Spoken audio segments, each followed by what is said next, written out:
I know what you're thinking. Reverse EQ? What the hell is that? Well, it's actually not that complicated, and if you give me a few minutes, I'll explain how it can help your mixes for the better. Let's do it. So there's this plugin in Logic Pro called Match EQ, and it's what we'll be using for this particular trick. If you don't use Logic, you can also use this effect with FabFilter's Pro Q3. I'll show that later. Or you could use another paid plugin like iZotope's RX Suite. These plugins that are designed to match the EQ of a sound will take the input from one sound and try to put that EQ signal onto another. Does that make sense? Basically, if sound A has a lot of low bass sounds and no high end, and that's the input of the source, once you put that match EQ on, let's say sound B, it will try to use an EQ curve to match sound B to sound A. I'm not sure how much sense that's making right now, but if you continue on with the video, it's going to be clear as water. We're gonna use this unique feature to help mix our song and take different parts using Match EQ, reverse that specific EQ to help them fit perfectly in the mix. We can find the sound signature of one sound, say for example our vocals, put it on another sound, say for example our drums,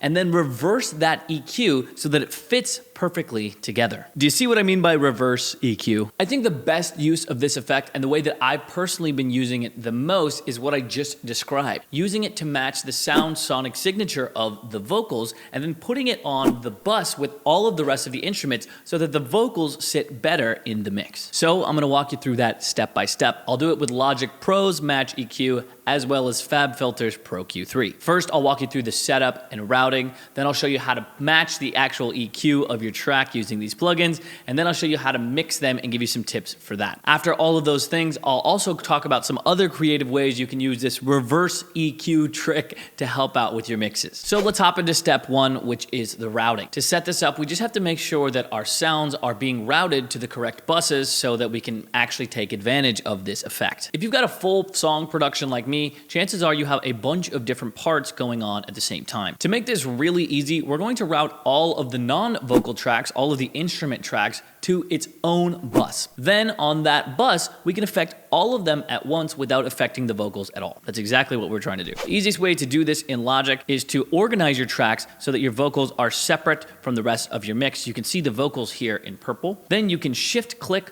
on the tracks in the arrangement view. You can right click on that and click Create Track Stack. This will send them all to the same bus. Make sure Summing Stack is selected, click Create. Now, at the top here, we have a summing bus with all of our routing. If you already have folders and summing buses in your stack that you're trying to combine like this, sometimes it won't work like it just did for me. Another way we can do this to make it easy is to select all of our buses, make sure that they're all minimized here, and they're minimized in the mixer window that you can click on by clicking on X. Then we can shift click these, change our output to a bus. We'll name this bus 13. And then you can see it added one right here. Now, all of our instruments are being routed to this, and you can check that by just playing some of the chorus. Let's see if it works. If we solo this, you'll just hear the instruments and the vocals won't be playing. And I can't hear it, so headphones. Would you look at that?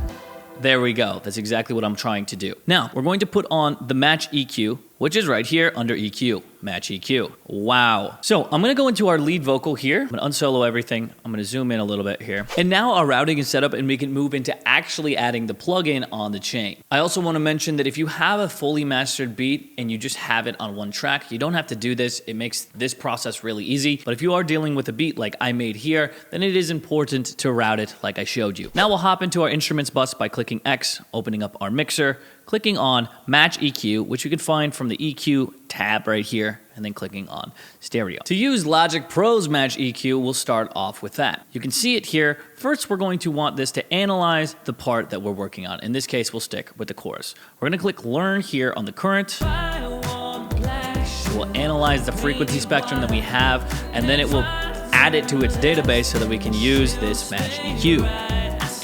After we've played a couple bars so that it knows it, you can see this EQ curve here. Very nice. Next, we have our reference track. To get to our reference track, we're going to find our vocal here, which in this case is lead vox. We're going to go into sidechain and find our lead vox as our audio input. Once we click Learn, it will analyze that lead vox in real time and then give us a curve depending on how it goes.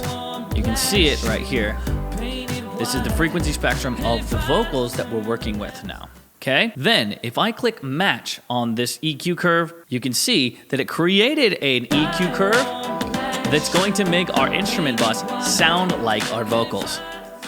If we leave it at the default settings, it's not going to sound good. But if we reverse it, bum bum bum bum bum ba-dum bum, ever so slightly, we can get that opposite effect of that match EQ, and we can use them to blend two signals together even better. What's cool about this is we're taking a little bit away. Notice how subtle I did this. That's the basics of matching. Let me show you quickly how to do that with Pro Q3 as well. Okay, so to do this in Pro Q3, it's very easy, and we're going to follow a very similar formula. We'll go into sidechain, we'll go into audio, lead Vox. If we click on our analyzer here, another cool part of Pro Q3 is if we select our lead Vox here, we can see some of the frequencies where they might be colliding. We're gonna fix this with match EQ though. We're gonna go here, click on EQ match, we'll click on our reference, we'll click on lead Vox 2, which is our sidechain, click on record, and you can see that this is kind of the EQ spectrum that it analyzed. We'll click on match, you can select the amount of nodes that you want, we'll click on finish, and there you go. We have our EQ match. Now it's just time to flip it. So what we're going to do, I'm going to go over all of these points here, and I'm going to click gain, and I'm going to put them in the opposite direction by increasing the gain here.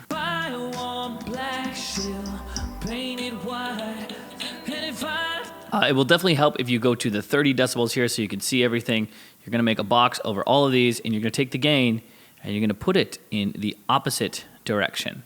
Now make this really subtle. This is just gonna really kind of help to blend things together. Now it's time to mix them together. We can use Pro Q3, we can use Match EQ. We're really gonna be doing the same thing. To keep things simple for you guys, I'll use Match EQ. Now, using Match EQ, we're gonna wanna keep this subtle. Notice if we keep it at its default, it's gonna sound absolutely terrible. But if we take it and reverse it, name of the video, it's all making sense now. We're gonna start to fill in that space for our vocal. And notice, I'm just going like minus 12%. I am gonna be taking away all of this volume from our main track. So what I can do to compensate for that is, because I have this pocket that I've carved out, I can actually turn my vocals down. And if I'm going into a limiter, then the things will kind of balance out a little bit better. So I'm just gonna use this to mix. Just take it down ever so slightly. I'm selecting all of them at the same time, dragging down until I hear it. Now let's check our master, maybe bring it up a little bit. This will allow us to get a little bit more volume from us. The key to this whole entire trick is finding that match EQ and then slightly reversing it. Notice if I do the same with Pro Q3, this just isn't gonna work if it's really over exaggerated. Look how much bass I'm gonna add. But if I add it just ever so slightly, that is gonna fit in so much better. My vocal is gonna be able to find those pockets, and you're gonna be able to hear it a whole lot better. The subtlety of these changes is key here. Oftentimes with mixing, you need to get it right from the source, from the recording, from the samples that you choose. And if you have a good mix before you add any processing at all, then all of these small, subtle changes are gonna make it sound better. That's the idea. Oftentimes the small changes like this will stack up on each other and lead to a big end result. Now that our vocals are sitting a little bit better in the mix, let's check it out with the before and after of this Pro Q3 and see what's happening. Let's hear the difference that it makes. Here we go. Before.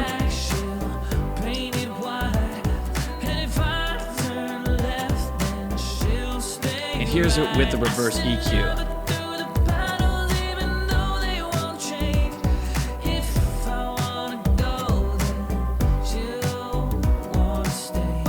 It's adding in some more low end, but it's also carving a pocket out for those vocals that we didn't have before. It's letting them sit and blend together better with the music, and that's exactly what I was trying to do. Reverse EQ, come on. Now that you know this technique that you can use, and I've explained it with vocals on the kind of stereo instrument out bus, I want to explain some other creative use cases that you can use for this technique. You can really use this with any two conflicting frequencies that you have in your mix, but don't overcomplicate things. Sometimes it takes takes a while for you to set this up properly. So I would rather you just get the sounds right from the start than worry about fixing them later with this strategy. But here are some ideas that you can use. If you're experiencing a lot of low-mid frequencies between your bass and your synth, you can use your bass match EQ on your synth bus and then reverse it so that your synth gets rid of some of that low end and your bass can find those holes. Another thing you can do is between your guitars and your voice. Oftentimes your voice is right in the mid-range and the upper mid-range, same place as your electric guitars. You can use the reverse match EQ technique to fit those together even better. And you can even use this on more individual instruments rather than just using them on buses. Say for example on your snare drum. If your snare drum has a very similar fundamental frequency as your piano track, yes, you can get rid of it with normal EQ, or you could go in, make sure that that match EQ is there, and you can get some of those upper harmonics to find pockets for that snare so that your snare works well with your piano, etc., etc. Now remember to keep this effect light and to trust your ears as you begin the mixing process. If it sounds weird, it's probably weird. And also remember to show me some love by hitting that like button down below. And while you're down there, hit the subscribe button. Why not? I make videos like this every week that explain music production concepts that I've really never seen done anywhere else. Happy music making, and I'll see you in the next one.